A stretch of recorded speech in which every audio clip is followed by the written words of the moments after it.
시편 130편도 성전에 올라가는 노래입니다. 왜 이 성전에 올라가는 노래가 연속해서 나오느냐? 예배 시간도 중요하지만 예배 준비하는 거 더 중요합니다. 그리고 사실 예배가 우리 모든 생활의 연장선상에 있는 것이지, 예배 시간만 하나님 앞에 드리고 나머지는 자기 생각대로 사는 게 아니에요. 그 안식일 계명에 대해서도 잘 읽어보니까 안식일을 기억하여 거룩하게 지키라 그랬어요. 근데 안식일을 그냥 거룩하게 지키라 하면 될 걸 왜 안식일을 기억하여 거룩하게 지키라 했을까? 거룩하게 지키는 것은 주일이고 기억하는 건 평일이거든요. 그래서 안식일을 주일만 지키지 말고 평일에는 안식일을 항상 기억하는 거예요. 내가 하나님 앞에 설 텐데, 하나님 앞에 올라갈 텐데, 예배 드리게 될 텐데, 그때는 어떤 마음으로 뭘 가지고 어떻게 예배 드릴까? 6일 동안 계속 기억하라는 거예요. 안식일을. 그 다음에 그날이 딱 되면은 거룩하게 지키라는 거예요. 그래서 예배 이전에 삶이 굉장히 중요해요. 그래서 이번에 우리 예배 질서를 세우기 위해서 여러 가지 에티켓 운동하는 건 굉장히 좋은 거예요. 왜냐하면 예배를 예배답게 드리겠다 하는 결단이기 때문에 조금 불편하시더라도 한번 호응을 이렇게 잘 해보세요. 그래가지고 이게 습관이 되면 진짜 우리가 예배를 한 분 하나님 앞에 잘 드리게 된다고요. 그래야 모든 것들이 잘 되죠. 그래서 이 시편에도 성전에 올라가는 노래는 예배 준비하는 거예요. 예배에 대한 어떤 기대도 가지고 또 예배의 어떤 정성도 가지고 또 예배 위해서 준비를 해가지고 이렇게 나오는 것이기 때문에 여기 시편에 계속 성전에 올라가는 노래가 나옵니다. 우선 이 1절에 여호와여 내가 깊은 곳에서 주께 부르짖었나이다, 이 대목을 한번 가만히 생각해 보세요. 깊은 곳에서 하나님께 부르짖어 본 기억이 있으세요? 이를테면 요나 같은 사람, 고기 뱃속 깊은 곳에서 하나님 살려주세요, 다시 한번 살려주시면요 하나님 말씀대로 할게요 하면서 사흘 동안 회개하면서 깊은 곳에서 기도를 했을 거예요. 또 엘리야 같은 분도 이세벨이 자기를 죽이겠다고 하니까 저기 도망가 가지고 로뎀나무 아래서 하나님께 부르짖는 거죠. 하나님, 왜 이렇게 세상이 악독해요? 제가 이렇게 해도 회개하지 않으면 제가 뭘 더 할 수 있겠어요? 이제는 저도 포기해요. 더 이상 할 수 없어요. 하나님, 그럴 바에는 저를 데려가세요. 제가 아무 소용이 없는 사람이에요. 이게 이제 깊은 곳에서 부르짖는 겁니다. 바울과 실라도 빌립보에서 저 감옥에, 그 당시에는 실제로 감옥이 저 지하 감방이에요. 지하 깊은 땅속 깊은 곳에서 파가지고 완전히 묶어놓고 캄캄한데 막막하죠. 거기서 부르짖는 거예요. 그런 상황입니다. 그래서 사실 이 시편 130편도 지난 129편처럼 히스기야가 기록한 시편으로 그렇게 알려져 있는데, 이 히스기야는 그래도 좀 훌륭한 왕인데 어느 날 이사야 선지자가 와가지고 하나님 말씀을 전합니다. 당신 신변 정리를 하라고 합니다. 왜냐하면 지금 들은 그 병, 죽을 병이라 당신 고침받지를 못한다고 하니 신변 정렬하십시오. 이 이야기를 히스기야가 딱 듣고, 그 다음에 정말 벽 앞에, 이걸 면벽 기도라고 해요. 벽을 향해서, 진짜 벽처럼 막막하죠. 그 벽 앞에서 하나님 앞에 통곡하면서 기도하는 거예요. 그게 이제 깊은 곳에서 부르짖는 거죠. 그런데 다행히 히스기야가 그렇게 벽 앞에서 통곡을 하면서 하나님 앞에 기도를 했더니 열왕기하 20장 5절에 보니까 하나님의 응답이 들려요. 뭐라고 말씀이 오냐면, 너는 돌아가서 이사야한테 주시는 말씀이에요. 너는 돌아가서 내 백성의 주권자 히스기야에게 이르기를, 왕의 조상 다윗의 하나님 여호와의 말씀이 내가 너의 기도를 들었고, 누구의 기도를 들어요? 히스기야 너의 기도를 들었고, 그 다음에 너의 눈물을, 누구의 눈물을 봐요? 히스기야가 눈물로 기도하는 너의 눈물을 보아노라. 내가 너를 낫게 하리니 네가 3일 만에 일어나는 거죠. 병석에서 여호와의 성전에 올라가겠고. 이렇게 해가지고 15년을 더 수명을 연장을 해줘요. 그리고 아수르가 그렇게 위협을 하고 아수르한테 멸망당할 지경인데 아수르를 막아주겠다. 아수르 왕에게서 구원을 얻게 해주겠다. 그래서 개인적으로는 치유를 받고 왕국은 보호를 받고, 이 두 가지 응답을 해주는 겁니다.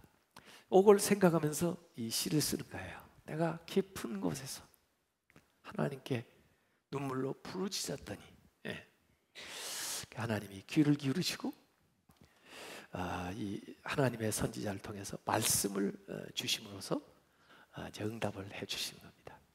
그래서 우리가 깊은 곳에 처할 때가 있어요. 특별히 요새 우리가 이제 영적으로 침체되는 그런 때가 있어요. 또 심리적으로 우울할 때가 있어요. 그러면 깊은 곳으로 내려가는 거죠. 물론 뭐 실제적으로 몸이 아프거나 가정이나 사업이 어려워서도 깊은 곳에 내려가서 실제로 육체가 처하는 경우가 있는데, 그때 이 기도를 하는 거예요. 그래서 이 기도를 그런 상황에서 또 그러한 자신의 어려운 처지를 가지고 이 시편을 기도하면 되는 겁니다. 그래서 나의 부르짖는 소리에 귀를 기울이소서, 이렇게. 그래서 이 개인의 이 탄원시인데 1절에 여호와여 내가 깊은 곳에서 주께 부르짖었나이다, 이렇게 하고, 그 다음에 2절에 주여 내 소리를 들으시며 나의 부르짖는 소리에 귀를 기울이소서. 마치 그 아이가 울면 그 아이를 사랑하는 부모가 이렇게 귀를 기울이잖아요. 왜 그러나, 무슨 문제가 있어서 그러나 이제 관심을 끌어요. 얘가 뭘 요구하려고 그러나, 그래가지고 이제 그 문제를 이제 찾아서 해결을 해 주는 거죠.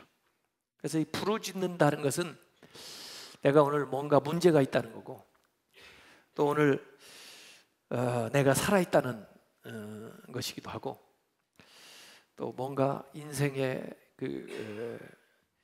이 어려운 지경에 처했을 때 지금 하나님의 도움을 구하는 내용이 거기에 담겨 있습니다. 이 부르짖는다, 이 절규한다고 그러죠. 절규. 그래서 절규하니까 저는 설교를 이렇게 준비하다가 뭐 이렇게 떠오르는 거 있으면 그런 것들을 이렇게 찾아봐요. 절규하면 아주 유명한 화가가 떠오르는데, 그 에드바르트 뭉크라는 사람입니다. 에드바르트 뭉크의 그림, 절규라는 그림이에요. 근데 이 앞에 우리를 이렇게 바라보고 있는 사람 막 이렇게 감싸 안고 절규하는 거죠. 그 사람 때문에 이 제목이 절규예요. 마치 막 유령같이 보여요. 근데 아마 이 뭉크는 이 앞에 있는 사람을 자기처럼, 자기의 자화상처럼 표현을 한 것 같아요. 왜냐하면 자기도 공황 발작 증세를 종종 일으키고 그런 정신적인 어려움을 겪었기 때문에 이걸 그려놓고요. 근데 사실은 이 앞에 있는 사람을 쏙 빼고 저 그림 전체를 보면 진짜 아름다운 그림이에요. 저기 뒤에는 저녁 노을이 빨갛게 지고 있고, 그 다음에 이건 달인지 해안에 있는 달이에요. 달인지 길인지 해안선을 따라. 그리고 그 아래는 뭐 있냐면 바다, 해안이 있는데 이 바다가요 노르웨이 해안 피오르드예요. 이 피오르드는 진짜 아름다운 관광지, 세계의 아주 비경 중에 하나 들어가는 그 관광지거든요. 거기에 아마 해안을 원래 두 친구하고 이 뭉크가 같이 걸어가다가 이제 그림을 상상하면서 그려낸 건데, 사실 그 두 사람은요 아무 이상 없이 저쪽에 있어요. 혼자만 얼굴을 막 감싸고 절규하는 거지. 이 얼굴 감싸고 절규하는 사람을 빼면 좋은 풍경화, 또 두 사람이 산책하는 그림이에요. 그러니까 세상이 아무리 아름답고 그래도 내가 괴로우면 저 하늘 노을은 핏빛으로 보이고, 모든 건 그저 이렇게 혼란스럽게 그 곡선으로 막 엉켜 있는 것 같은 그런 모습으로 보이는 거예요. 그래서 내가 평안하지 않으면 아무리 좋은 환경도 다 안 좋아 보이는 거예요. 다른 사람은 아무 문제 없다는데 나는 모든 게 다 문제인 거예요. 그래서 절규하는 거예요. 그래서 아침에도 제가 설교를 했지만, 찬양한다는 것은 건강하다는 것을 표출하는 것이다, 그런 거거든요. 근데 찬양을 못하고 막 절규를 하는 사람들이 있어요. 또 어떤 사람 막 화를 내는 사람이 있고요, 별것도 아닌데 막 싸우려고 달려드는 사람도 있어요. 그런 사람들은요 제정신이 아니에요. 절대로 제정신인 것처럼 맞상대를 하면 안 됩니다. 피해야 돼요. 근데 그 사람이 뭔가 문제가 있다는 거거든요. 지금 현재 아프다는 거예요. 아무리 세상 사람들 아무 문제 없고 편안하고 다 잘 지내는 것 같아도 그 사람은 지금 뭔가 내면에 자기 삶에 문제가 있는 거예요. 그래서 절규하는 거예요. 그렇기 때문에 그 자꾸 맞붙어서 싸우려고 하지 말고요, 피하는 게 제일 좋고, 그러지 않으면 어떻게 저 사람을 치료해 줄까, 어떻게 저 문제를 잘 상담을 해줄까, 그런 생각을 하는 게 제일 나아요. 그래서 이 그림을 한번 여러분들이 기회 되면 보세요. 이게 굉장히 유명한 그림이기 때문에 그 색깔도 빨강, 노랑, 파랑, 삼원색을 잘 배합을 해가지고 잘 그린 그림이에요. 근데 이제 그 주인공의 심리 상태가 그러니까 단번에 그 그림, 좋은 그림이 공포스럽게 다 다가오게 되는 거죠. 자, 그래서 절규하는 거예요. 그 사람이 보는 세상은 우리가 보는 세상하고 다르게 보이는 거예요. 근데 여기 150편 3절에 보면, 여호와여 주께서 죄악을 지켜보실진데 주여 누가 서리이까. 근데 하나님 앞에 다 기도하다 보면요, 물론 이 기도하게 된 것이 경제적인 문제일 수도 있고, 무슨 사람과의 관계에서 어려움일 수도 있고, 무슨 건강의 문제일 수도 있는데요, 그걸 놓고 하나님 앞에 깊이 기도하다 보면 무엇이 제일 먼저 와서 우리한테 부딪히냐면 나의 죄 문제가 딱 드러나요. 참 이상해요. 다른 사람이 나한테 지금 막 어렵게 했는데, 내가 지금 경제적으로 어려움을 겪고 있는데, 내가 몸이 아픈데도 불구하고 그걸 놓고 깊이 기도하다 보면 제일 먼저 자기 죄가 딱 드러나요. 물론 뭐 그 죄하고 연관성이 있을 수도 있고 없을 수도 있어요. 연관성이 있으면 뭐 더 확실하게 이제 그 회개를 하면서 문제를 해결해 나갈 거고, 연관성이 없어도 하나님이 그 기도에 대해서 응답하시기 전에 나에게 응답받을 수 있는 사람이 되라고 보여주는 거예요, 이게. 그래서 제가 지난 금요일에 갔던 기도원 이야기를 오전에 하면서, 그 기도원에서는 이게 뭐 찬송가를 처방을 해준다는데, 대개 그 찬송 처방을 해준 것을 제가 쫙 보니까 거의 보혈 찬송이더라고. 보혈, 예수님의 그 보혈에 대한 찬송을 부른 거예요. 죄에서 자유를 얻게 하면, 보혈 찬송을 계속 부르다 보면 회개가 되는 거예요. 회개가 되면 무슨 문제든지 그 회개에서부터 실마리가 풀려요. 질병의 문제도 실마리가 풀리고요, 인간관계의 문제도 풀리고요, 재정적인 문제도 풀리고요, 영적인 문제도 해결이 돼요. 참 이상해요. 그러니까 영적인 우리가 관계를 하나님하고 갖고 있고, 하나님과의 관계가 잘 되려면 죄 문제가 해결돼야 되기 때문에 어떤 문제가 됐든 간에 그걸 놓고 하나님 앞에 간절히 기도하다 보면 자기를 성찰하게 되는데, 하나님이 나를 딱 보고 계신다. 그럴 때 내가 과연 하나님 앞에 설 수 있겠나? 불꽃 같은 눈으로 하나님이 딱 나를 보시는데 내 모습이 과연 하나님 앞에 당당한가? 그러다 보니까 하나님 앞에 설 수 없다는 거예요. 그 이사야도 그러잖아요. 왜 이 나라가 이 문제 이 모양입니까? 왜 사람들은 저렇게 합니까? 그러고 그거 놓고 가서 막 기도하니까 하나님이 이사야 자신을 딱 보여주는데, 다른 사람은 관두고 화로다, 망하게 되었도다. 내가 죄악 가운데 있으면서 하나님을 뵙다니. 우리가 지금 이런 정도 조명이니까 이렇게 있죠. 정말 하나님의 불꽃 같은 눈으로 우리를 딱 들여다봤다고 하면, 우리가 개인적으로 하나님 앞에 딱 섰다고 하면 다른 사람, 다른 일 생각할 겨를도 없을 거예요. 우리 모습이 그대로 드러나기 때문에.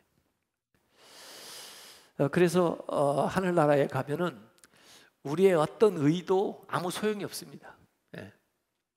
아무리 죄 없다고 세상에 얘기했던 사람도 스스로 가면 인정하게 됩니다. 그래서 그리스도의 의밖에는 우리를 가르쳐줄 수 있는 의가 없어요. 우리를 구원할 수 있는 의가 없어요.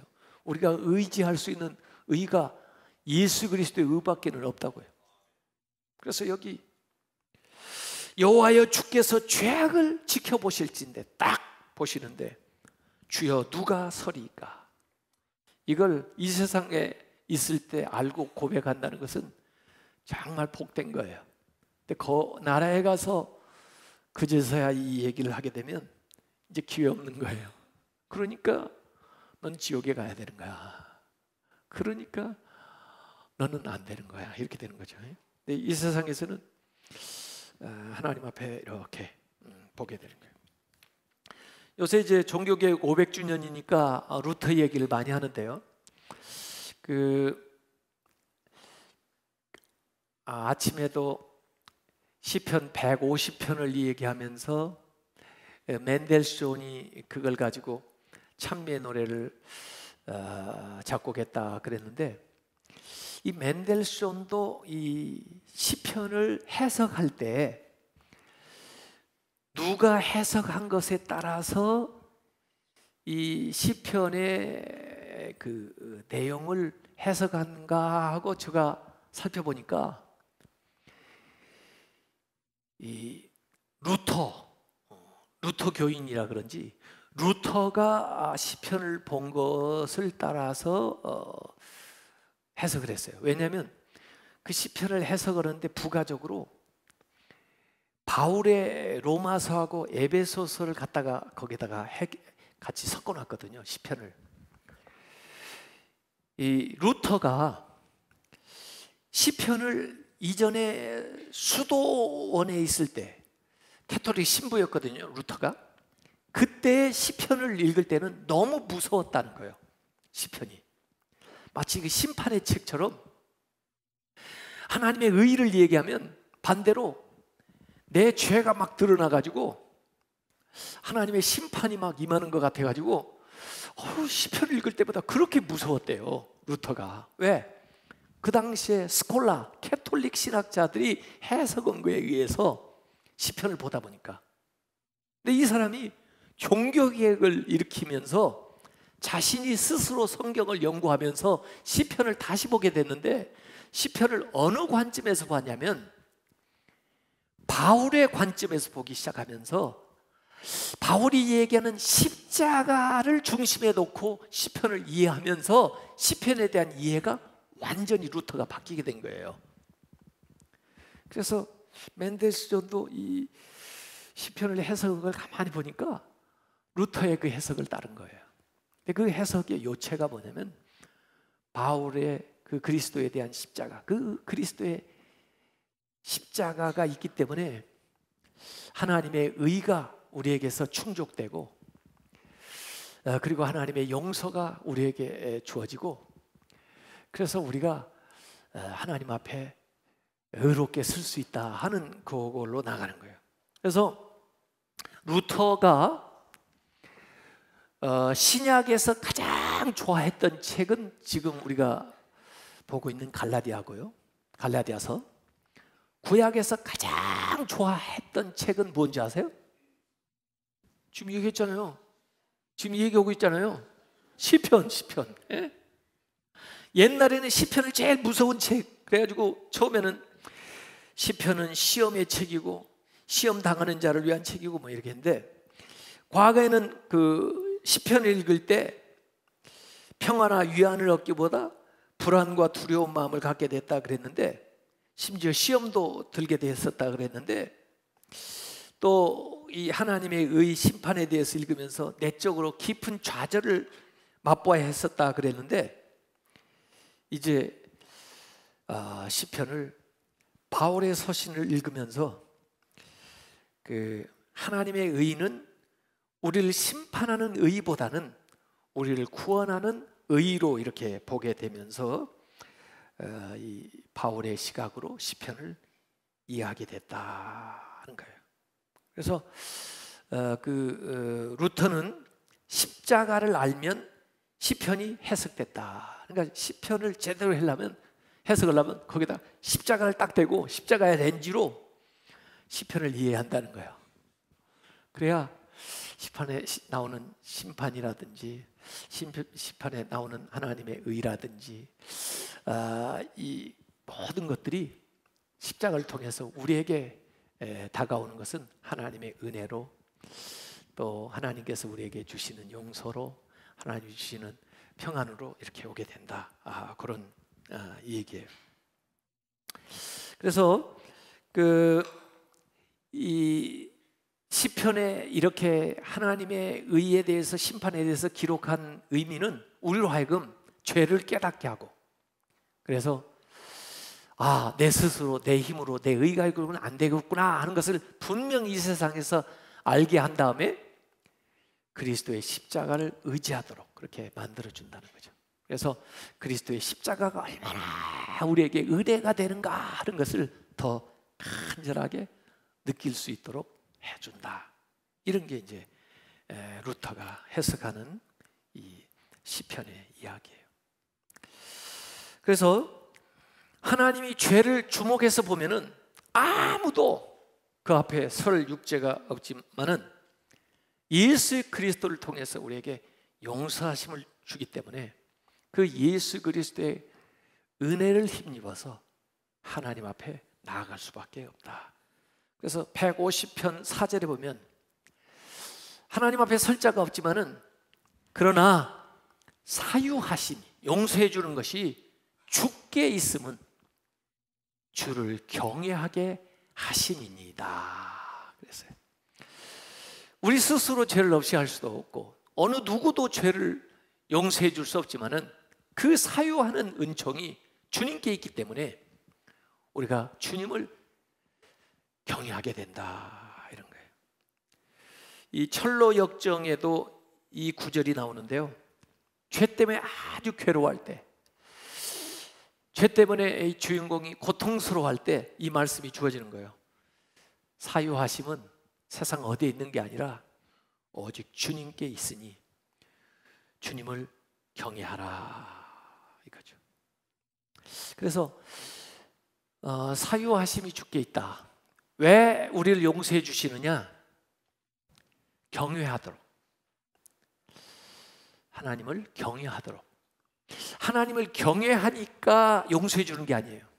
하나님이 용서해 주시는 이유는 우리를 용서해 주셔요. 왜 용서해 주시느냐? 경외하라고. 그래서 이게 오늘 지금 나온 말씀을 잘 연결시켜 보면요, 깊은 곳에서 절규합니다. 절규하면서 보니까 죄를 보게 됐어요. 죄악. 근데 죄악에 머물러 있으면 계속 괴롭겠죠. 근데 그 죄악에서 사함으로 나가는 거예요. 사함, 용서로.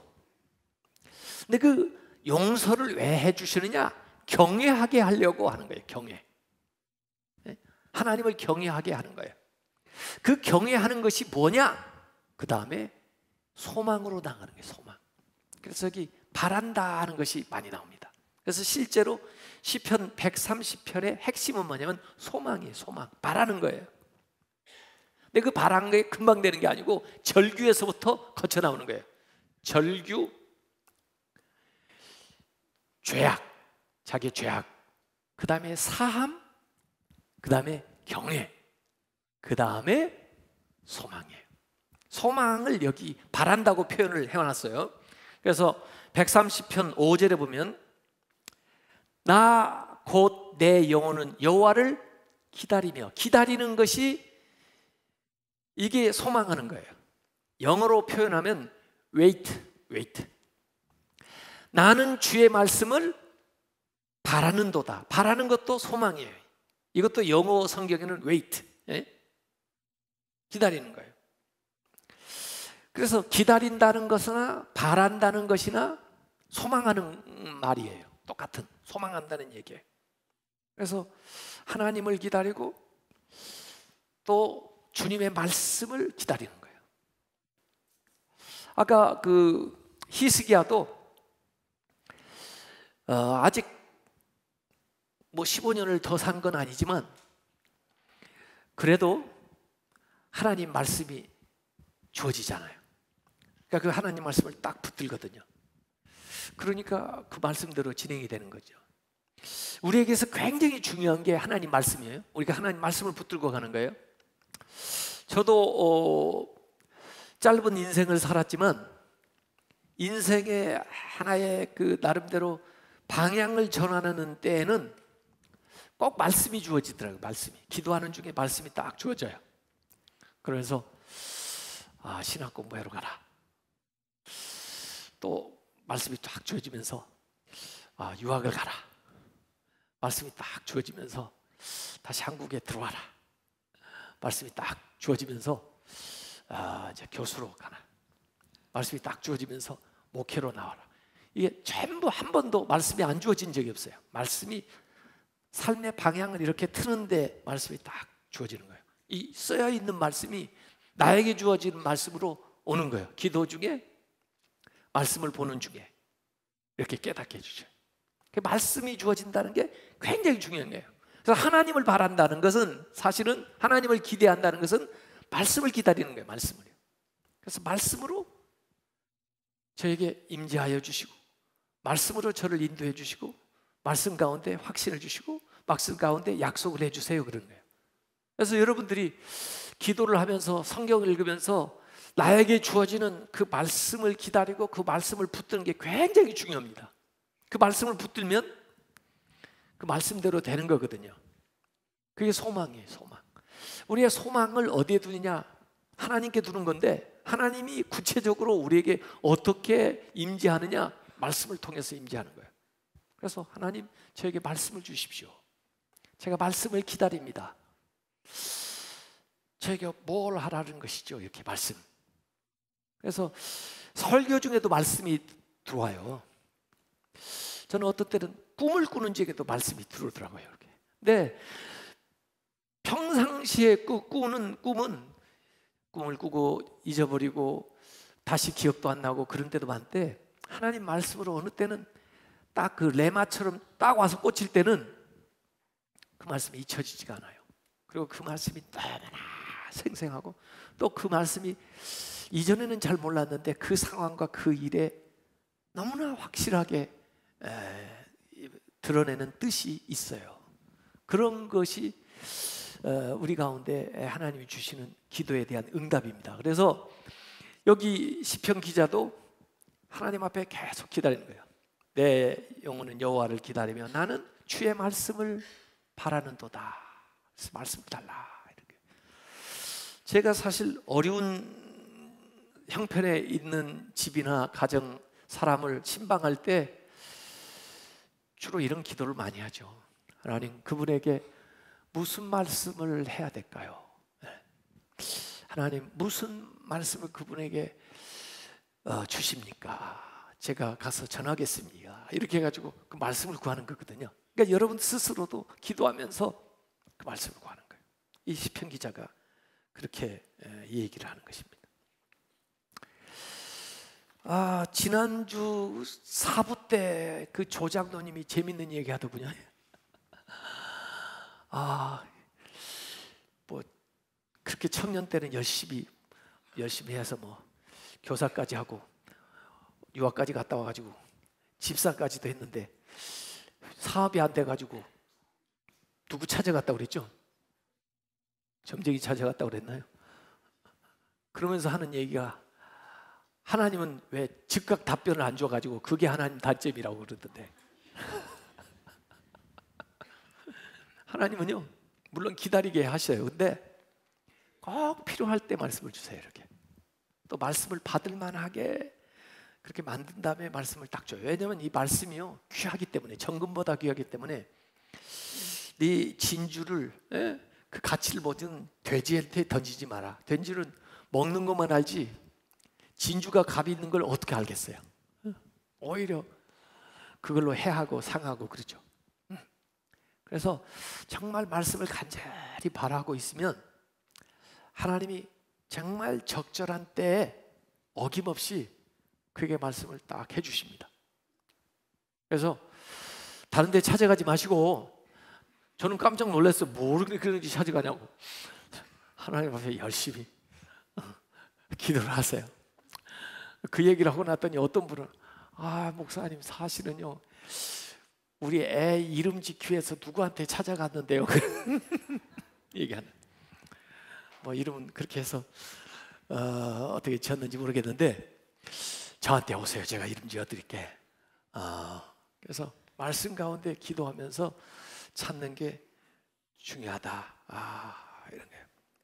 6절에도 또 나오는 거예요.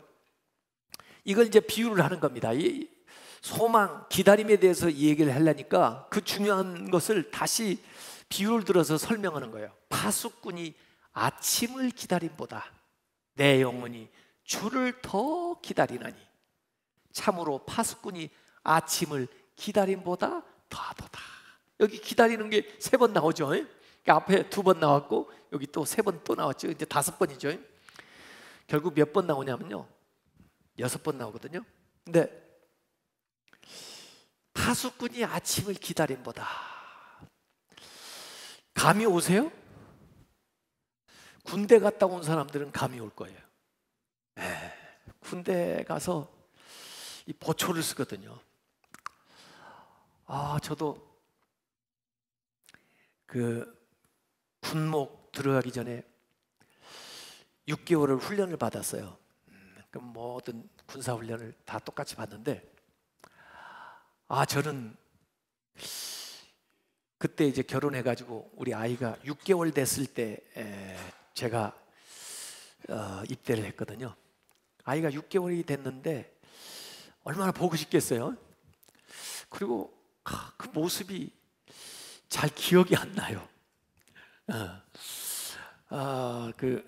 그래서 저는 제가 요새 참 애들이 그냥 큰 것 같아요. 왜냐하면 제가 6개월 돼서 군인 들어가가지고 계속 훈련받고 전방에 있고 그러다 보니까 애들이 어떻게 컸는지 모르겠어요.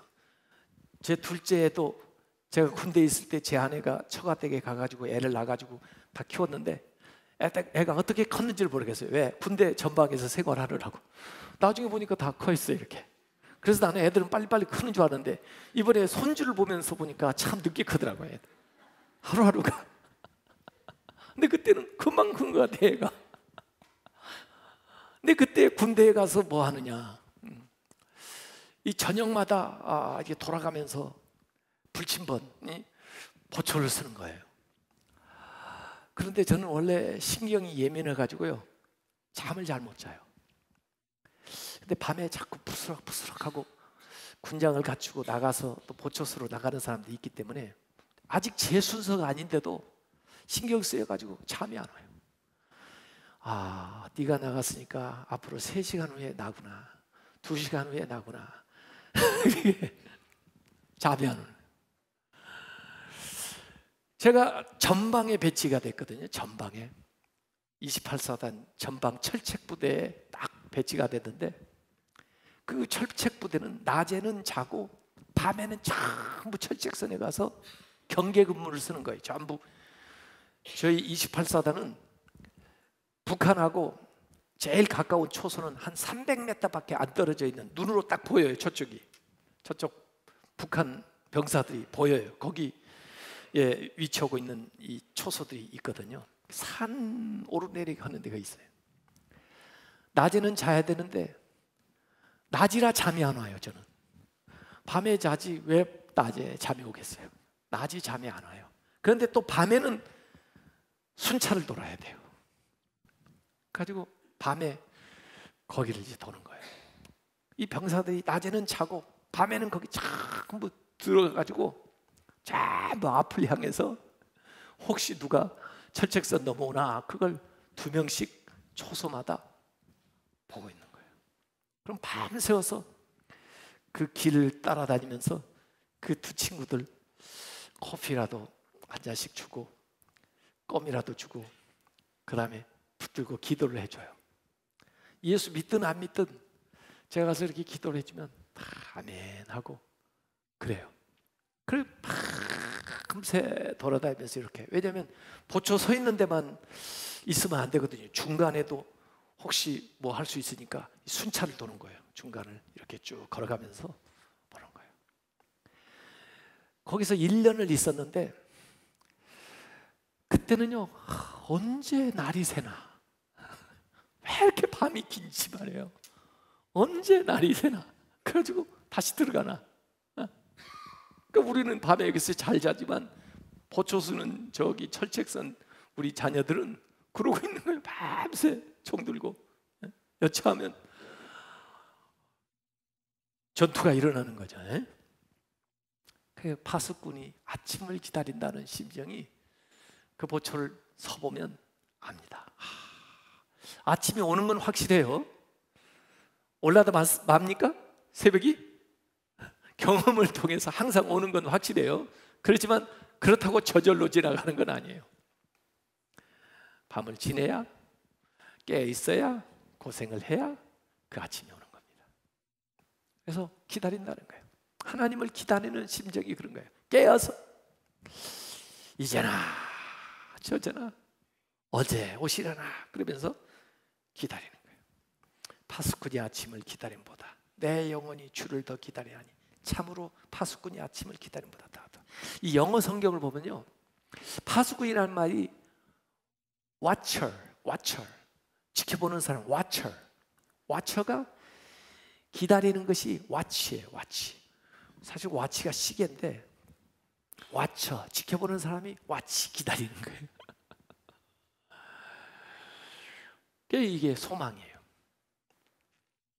예수님이 새벽별이죠. 참 새벽에 150 이제 7절에 이스라엘아 여호와를 바랄지어다. 여기 바란다고 또 나오잖아요. 기다리는 거. 그렇게 해서 6번이 되는 거예요. 바랄지어다. 뭘 그렇게 바래? 뭘 그렇게 기다리는데 여기 두 가지가 나와요. 기다리는 거. 여호와께서는 인자하심과 풍성한 속량이 있습니다. 두 가지가 있어요. 우선은 풍성한 속량이라고 하는 건 용서해 주는 거예요. 용서하는 게 보통 짜게 용서해 주는 게 아니고 풍성하니까 완전히 덮어주는 거예요. 다 확실하게 풍성한 속량. 옛날에는 내가 죄를 지면 내 죄를 속하기 위해서 형편에 따라서 황소, 수양, 그 다음에 안 되면 비둘기라도 이렇게 갖다가 하는데, 그래봤자 금년죄, 지난죄 이런 거거든요. 그러면 다음에 또 가져와야 돼. 근데 예수 그리스도는 단번에 모든 걸 속량을 해버렸어요. 황소, 염소가 내 죄를 속량을 했다면 하나님의 아들 예수님이 뭘 못하시겠어요? 황소, 송아지도 내 죄를 속했는데 하나님의 아들 예수님이 하신 것은 과분한 거예요. 과분한 거. 풍성한 속량이에요. 풍성한 속량. 그러니까 사실은 죄만 없애준 게 아니고 우리로 하여금 의롭게 살아갈 수 있는 힘과 능력까지 다 주는 거예요. 그래서 다시 희생의 제사가 필요 없어요. 예수 그리스도의 십자가로 끝이에요. 완벽하게 완결된 거예요. 그리고 남아요. 그래서 우리가 나의 아무리 내가 의롭게 살았다 할지라도 문제를 놓고 기도하다 보니까 죄가 떠오르는데, 그걸 하나님 앞에 놓고 감히 쓸 수도 없는데 뭘 달라고 그러겠어요? 그런데 예수 그리스도의 완전한 속량이, 풍성한 속량이 나의 죄를 싹 가려버리니까 하나님 앞에 얼마나 담대하겠어요? 얼마나 하나님 앞에 나갈 수 있겠어요? 그러면서 하나님의 인자하심이 나에게 임하는 거예요. 인자하심, 하나님의 인자하심. 그래서 이 기대하는 것이 속량과 인자하심이에요. 이 속량이라는 건 사유, 제일 앞에 나왔었죠. 사유하심이 주께 있으며 할 때 사유가 나왔는데, 이렇게 해서 하나님을 기다리는 겁니다. 자, 처음에 깊은 곳에서 절규를 했어요. 절규를 하다 보니까 무슨 일 때문에 절규를 했든지 문제를 해결을 하려면 내 죄가 먼저 탁 떠올라요. 그래서 그 죄를 하나님 앞에 놓고 보니까, 야, 내가 이런 사람이 무슨 기도의 응답이 되겠냐, 또 혹시 이것 때문에 그런 거 아니냐, 또 이걸 해결해야 하나님이 나를 도와주시지, 이런 생각이 나는 거예요. 그래서 하나님 앞에 이제 기도하니까 하나님의 이 사함, 사유하심이 우리에게 임하는 거죠. 그러니까 주님을 경외하게 되고, 그러면서 소망이 생기는 거예요. 이게 이제 이 시편 130편이 흘러가는 그 단계입니다. 그래서 어떤 깊은 지경에 빠졌다가 할지라도 거기에서 이렇게 점점 빠져나와요.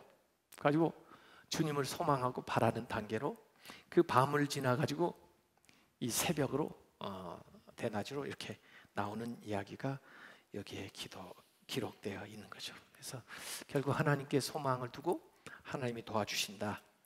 하나님은 깊은 곳에서 부르짖는 우리의 부름을 들으시는 분이다.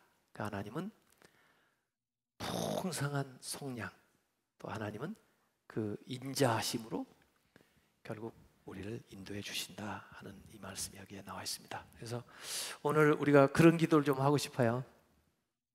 인생의 깊은 곳에 있다 할 때 여러 가지 것으로 있을 수 있어요.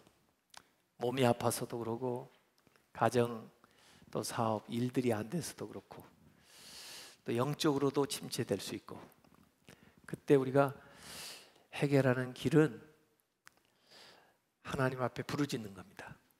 하나님께 부르짖어요. 부르짖다 보면 하나님께서 우리로부터 시작해요. 나를 딱 보여주시고 내가 할 수 있는 것부터 가르쳐 주신 다음에 그 다음에 그게 점점 빠져나올 수 있는 길을 이제 보여주시는 거예요. 그래서 깨닫게 하는 것은 회개하고 인정하고, 그러면서 하나님을 더욱 경외하고 소망하게 되면 그 하나님으로부터 그 풍성한 속량과 인자하심이 우리에게 계속해서 부어지게 된다. 그래서 우리가 빠져나오는 거죠. 그래서 이 시간에